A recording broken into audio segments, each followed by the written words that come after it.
Pessoal, bom dia. No vídeo de hoje eu vou falar sobre arquiteturas escaláveis. Eu vou falar sobre o exemplo da Spotify aplicado ao e-commerce, né?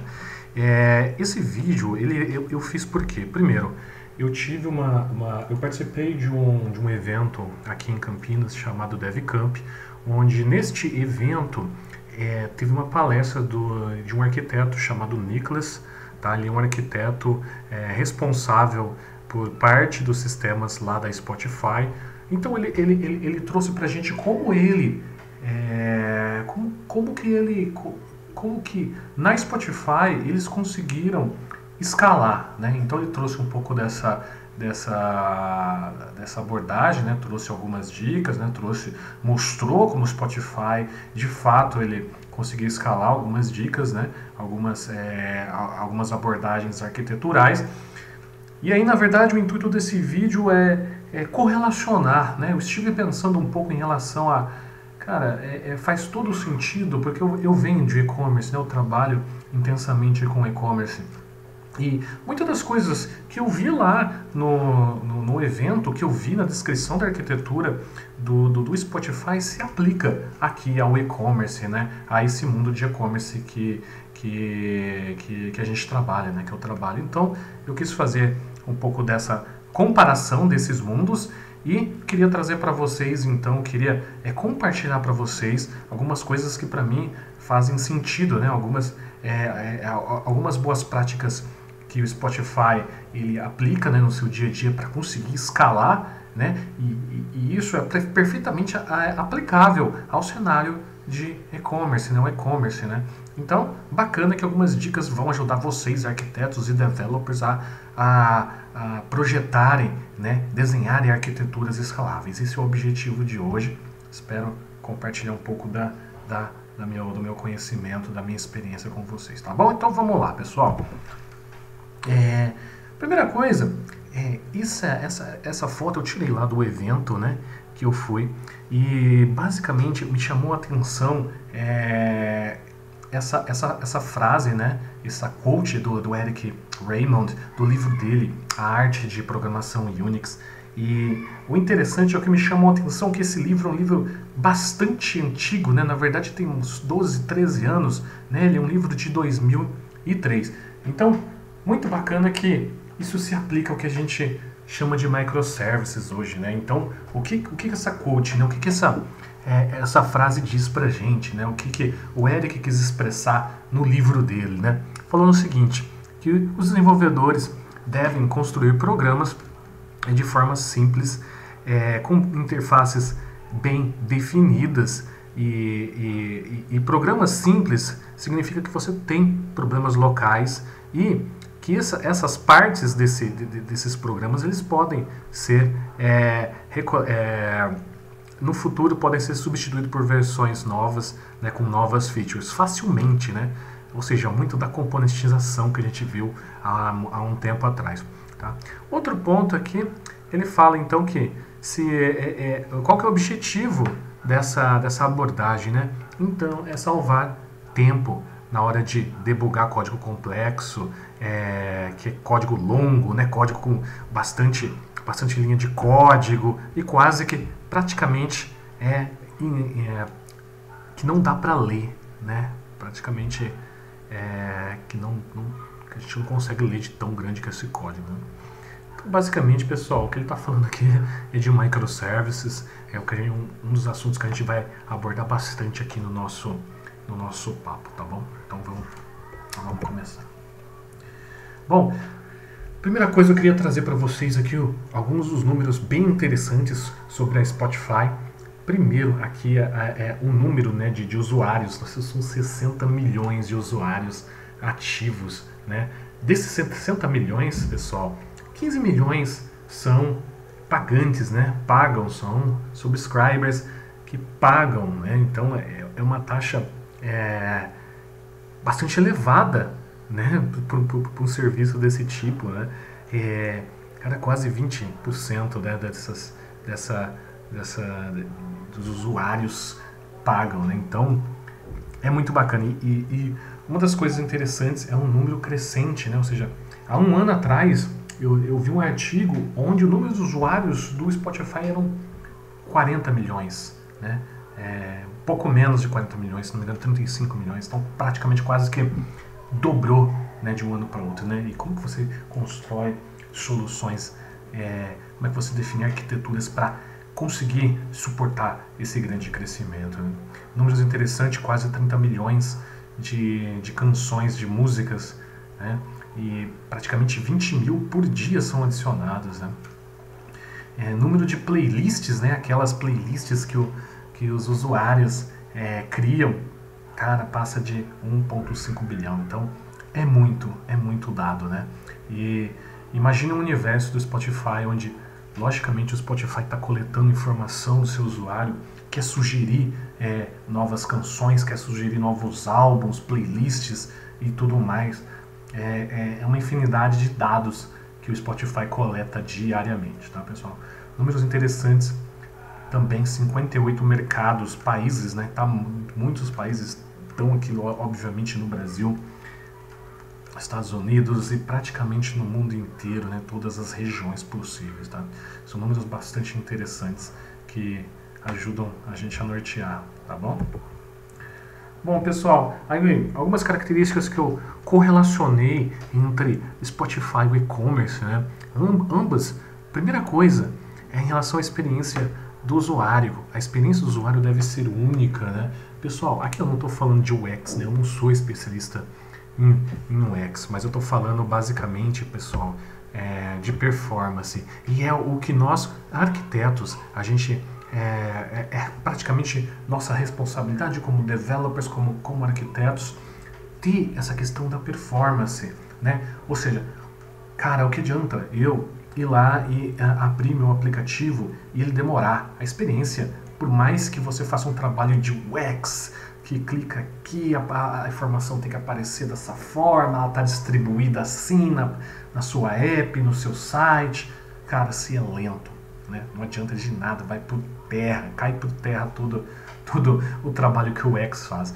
Então, assim, é nossa responsabilidade de performance, né? E a gente sabe, cara, tanto no serviço de streaming de música como um e-commerce, cara, se a experiência do usuário não for única, não for rápida, né? Se o usuário não conseguir, logicamente, ter acesso à informação de forma rápida, né? E a gente está falando, pessoal, aqui, cada vez mais o e-commerce tem que oferecer uma série de conteúdos, uma série de mídias diferentes para atender a expectativa, para sanar essa sede dos consumidores por informação sobre aquele produto, né?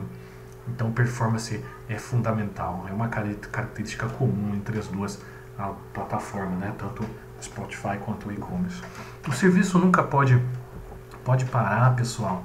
Aqui, nós como developers, arquitetos, alta disponibilidade, high availability. Cara, o serviço nunca pode parar, né? É 24/7, né? Não tem como parar. Então, se você não desenha soluções, desenha arquiteturas que suportem, né, essa alta disponibilidade, né, o seu serviço para. E se você parou, você deixa de ganhar dinheiro, né? Você perde um cliente, o cliente não compra lá no seu e-commerce, no seu site. Então é fundamental essa questão, essa característica não funcional, né? Outra questão, pessoal, é estar preparado para crescer. A gente precisa desenhar soluções que daqui um ano, daqui 6 meses, 1 ano, 2 anos, essa aplicação ela possa escalar, né? E como que a gente... Então, a gente está falando de crescer, de escalabilidade, né? Eu vi um artigo muito interessante falando sobre escalabilidade. O que é uma aplicação perfeita em relação à escalabilidade? Aquilo que você consegue, que as suas pequenas partes, né? Voltando um pouco no livro do Eric lá de Unix, que aquelas pequenas partes, né? Elas possam ser escaláveis, né? Eu posso colocar novas pequenas partes, uma do lado da outra, e elas consigam se comunicar entre si. Logicamente eu consiga ganhar escalabilidade, consiga suportar o tanto de requisições, o tanto de demanda por acesso ao nosso serviço, ao nosso e-commerce, né? Então, é isso. Então, pensar em escalabilidade, né, quando a gente está falando. Então, as duas, tanto o Spotify, o e-commerce, né, devem estar preparados, né? A gente sabe que tem, por exemplo, grandes eventos do e-commerce brasileiro. A gente tem eventos como Cyber Monday e principalmente Black Friday, onde realmente os sites demandam, né? Você precisa ter uma elasticidade e precisamos provisionar também, né? Então, para esses momentos, a sua aplicação tem que ser escalável, né? Tem que ser resiliente nesse sentido. E por último aqui, uma outra característica em relação ao conteúdo. O conteúdo é fundamental,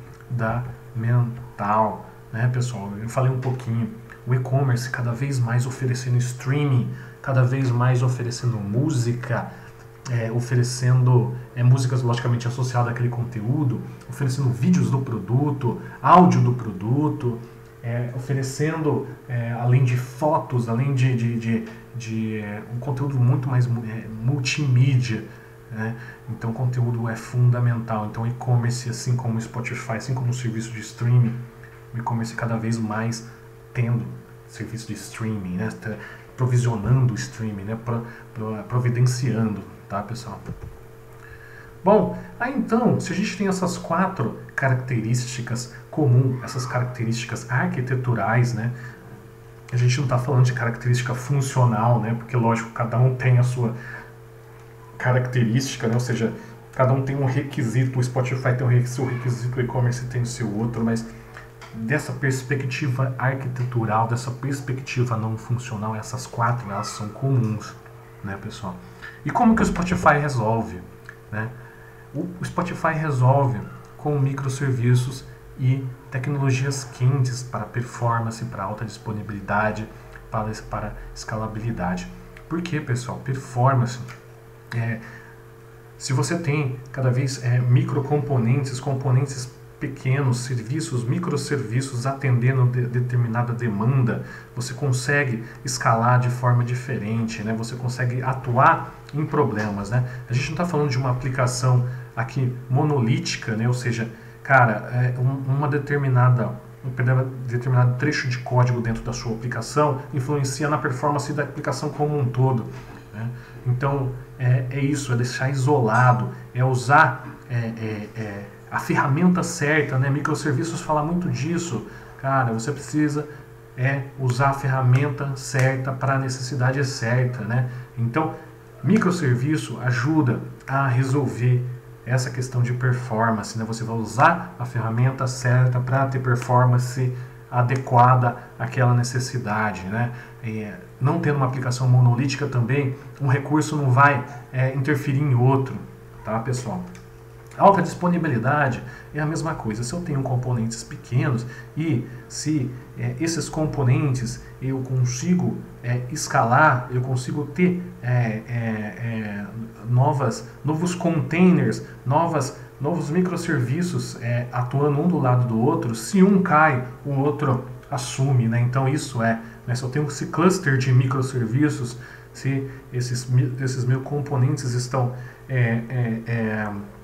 um do lado do outro, né, no forma de cluster, eu vou ter, né, essa alta disponibilidade. Um cai, outro sobe, a minha aplicação como um todo não cai, né? Então, se um determinado componente da minha aplicação cair, não afeta o todo como uma aplicação monolítica, né? Escalabilidade também, eu posso escalar de forma unitária, eu posso escalar de forma isolada. Cada um dos seus componentes eu vou poder escalar, né, pessoal? Eu vou escalar de uma determinada um determinado componente. Eu vou falar mais para frente, vocês vão ver os exemplos, mas mais para frente a gente consegue escalar de forma diferente, né, a aplicação, não a aplicação como um todo, a aplicação monolítica, né?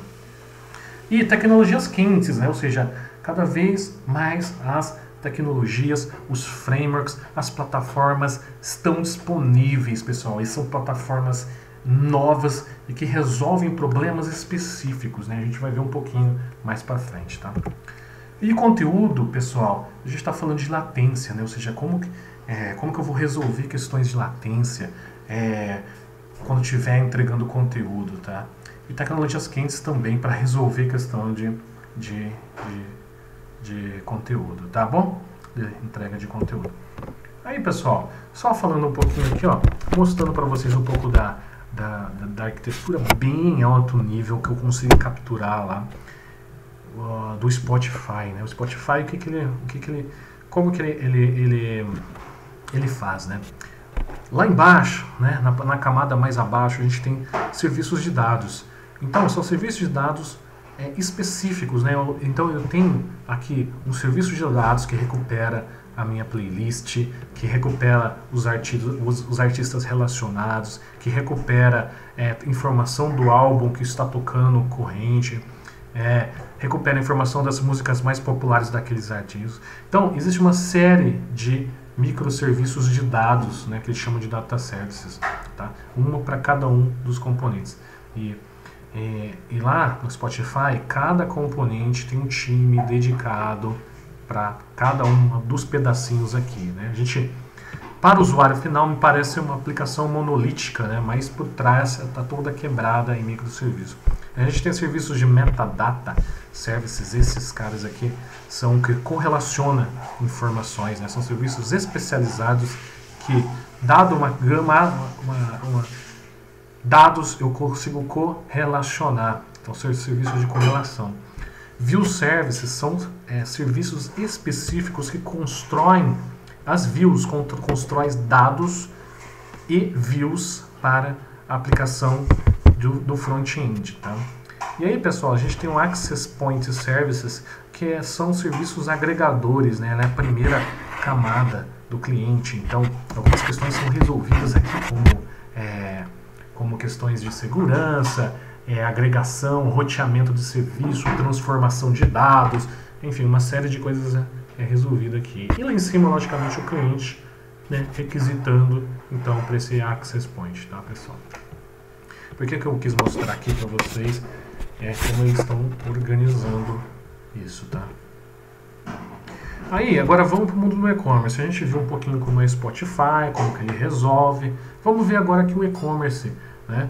Aqui, pessoal, o que eu estou mostrando para vocês aqui é o seguinte, são algumas dos principais componentes de uma plataforma de e-commerce, né? Então eu tenho um catálogo, eu tenho um carrinho de compras, eu tenho um checkout, eu tenho autenticação, eu tenho profile, tá? Cada uma dessas bolinhas representa uma dessas features que eu mencionei para vocês, tá?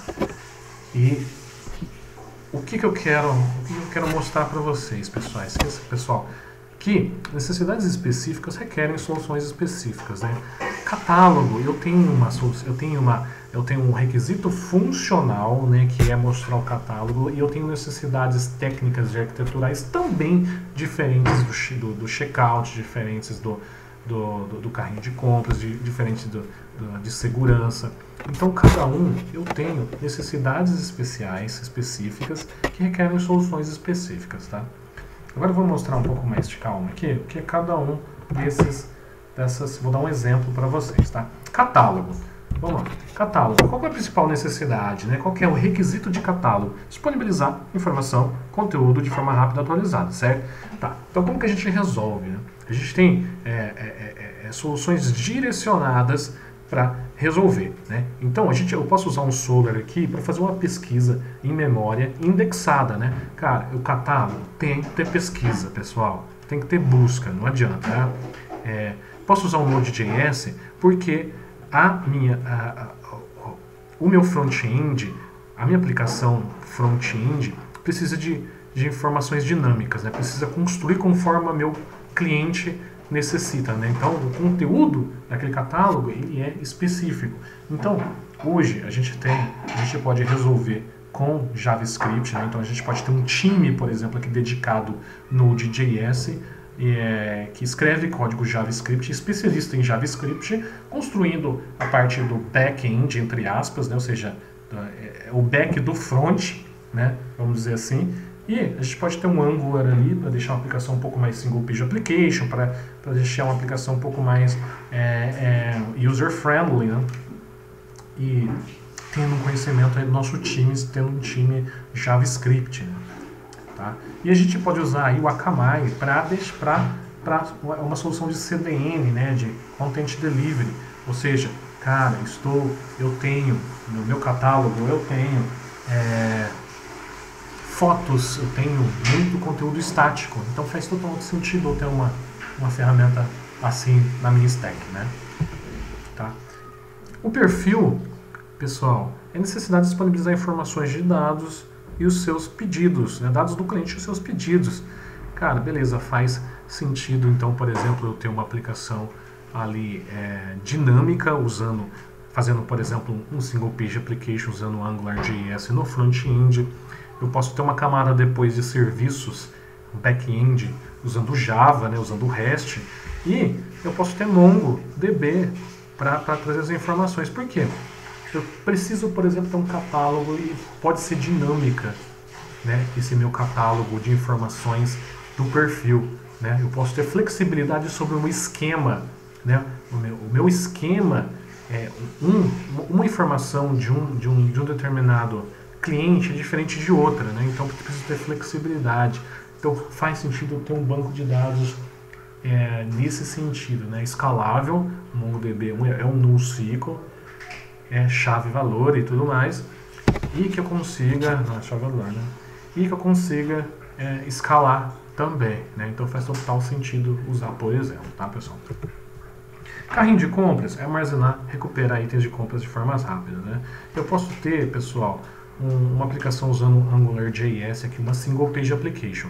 Essa aplicação, Single Page Application, ela pode também consumir de serviços Java, serviços REST, e eu posso ter aí outro banco de dados NoSQL in memory, que é o Redis, né? Eu posso, para eu conseguir facilmente obter as informações do carrinho. O carrinho do cara, ele pode estar, por exemplo, eu não preciso ter total garantia de armazenar o carrinho do cara, né? Porque o carrinho do cara, beleza, pô, se numa tragédia mesmo, eu perder o carrinho do cara, beleza, ele faz outro, né? Então, mas é uma tragédia acontecer, certo? Só que o que eu vou ganhar assim, eu penalizo, né, em caso de tragédia eu perder o carrinho, mas é muito menor do que eu penalizar a performance. Então, eu vou ter uma performance absurda, né? E além disso, eu posso ter recursos, por exemplo, o Redis ele tem TTL, né? Então, facilita, por exemplo, se eu quiser setar um carrinho, ele expirar depois de alguns dias, por exemplo, de inatividade naquele carrinho, automaticamente ele vai sair do meu banco de dados aí, né, da minha ferramenta, tá? Segurança, garantir que os clientes consigam logar no site, bem como traquear também todas as suas atividades, né? Faz sentido, por exemplo, eu ter serviços Javas oferecendo aí as questões de segurança, né? Essa API de segurança. Faz sentido, por exemplo, eu ter um RabbitMQ para mensageria, né? Então eu preciso logar a informação do site, mas essa informação tem que ser assíncrona, né? Eu não posso penalizar a performance do meu usuário para eu conseguir logar. Então o usuário faz qualquer atividade dentro do site ali, ele manda uma mensagem para o RabbitMQ.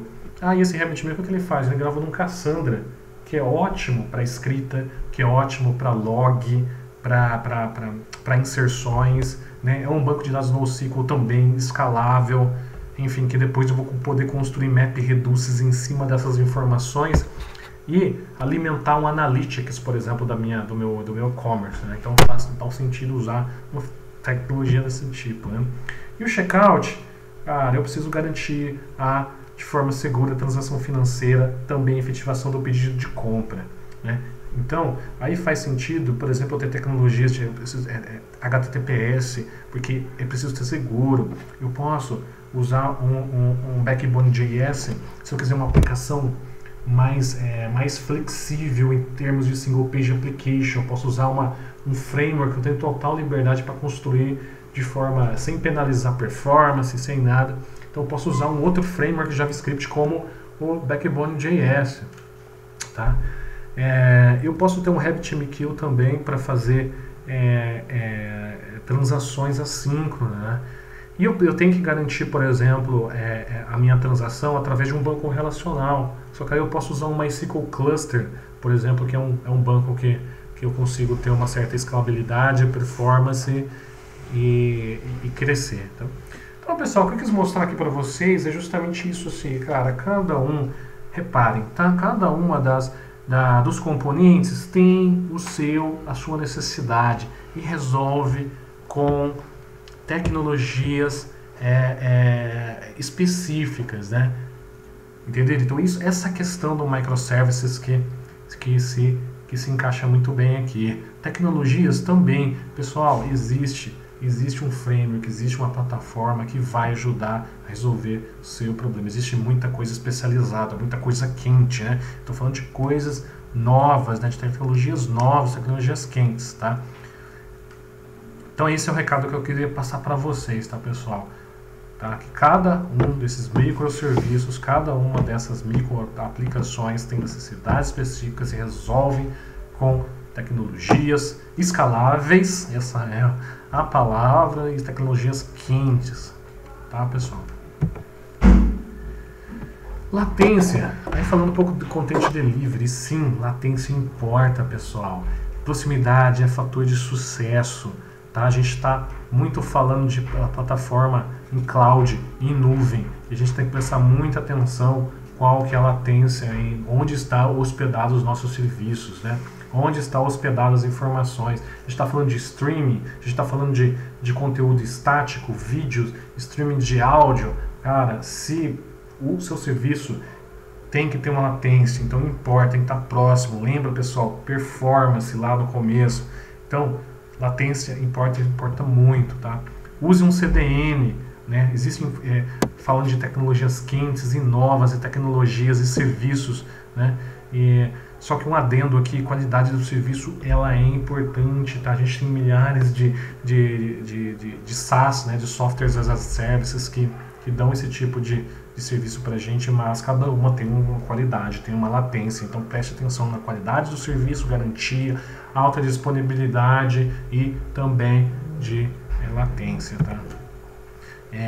Head files aqui para entregar conteúdo mais rápido, né? A gente está falando de conteúdo de streaming, de áudio, e o que, por exemplo, o Spotify usa muito são arquivos pequenos que são deixados no CDN, ou são deixados mais próximos, e quando você começa, ou seja, quer escutar uma determinada música, você clica, esse arquivo pequeno faz o download de forma muito rápida e, em paralelo, vai se carregando o streaming real mesmo. Então, algumas estratégias como Head Files ajudam também a gente, tá, pessoal? Bom, por último aqui, falando ainda de tecnologias de latência, do lado do e-commerce, né? Então, o que a gente pode usar de tecnologias, né? A gente pode usar, por exemplo, Java 8, né? Hoje a gente tem Java 8, a gente que é da plataforma Java, né? De soluções, a gente usa Java, mas, cara, não é só Java 8, mas é uma tecnologia quente. Eu queria mostrar para vocês assim, o que ajuda a gente, por exemplo, features, né? Cara, tudo muito assíncrono, né? Ou seja, manda processar aqui, usa uma API de feature para processar de forma assíncrona, né? Então, esse é o segredo, aplicações muito assíncronas, usando features, usando o RabbitMQ, usando um serviço de mensageria qualquer, como o RabbitMQ, tá? É muito importante. Stream, pessoal, cada vez mais a gente usando stream para fazer MapReduce, né? Usando informações que chegam quase que em tempo real, né? Então usar, por exemplo, o stream Java 8, a API de streams a gente já consegue fazer operações MapReduce de forma bem elegante ali, lambdas, né? Aplicação funcional, ou seja, deixar o código cada vez mais limpo, tá? Então, são tecnologias que ajudam no dia a dia. Menos código, assincronismo, stream, MapReduce, tudo que é novo, tá, pessoal? A gente consegue com Java 8, por exemplo, usando essas. No caso, eu queria trazer para vocês também o Cassandra aqui. Olha só como o Cassandra ele resolve problemas de distribuição, né? Então, a Spotify é uma empresa global. Por ser uma empresa global, ela tem que replicar as informações para deixar mais próxima. Lembra da questão da latência, né? O que a gente estava falando? Cara, isso resolve latência. Estou mais próximo do meu cliente, menos latência, mais rápida a informação, replicação, né? Então, tecnologias como plataformas como Cassandra, que disponibilizam alta disponibilidade, muita multi-site, replicação entre todos esses clusters, né? Alto throughput, né, de I/O, output, input, output. Então são tecnologias novas que eu queria trazer para vocês que fazem sentido, por exemplo, no e-commerce, fez sentido muito lá. Esse aqui é o exemplo do Spotify, né, um pouco da stack que eu queria mostrar para vocês, né, o que eles usam, que a gente também pode adotar nas nossas aplicações. Pessoal, muito obrigado. É isso, espero que gostem. Podem criticar, podem falar aí se gostaram ou não gostaram, tá, pessoal? Muito obrigado. É isso aí, até o próximo.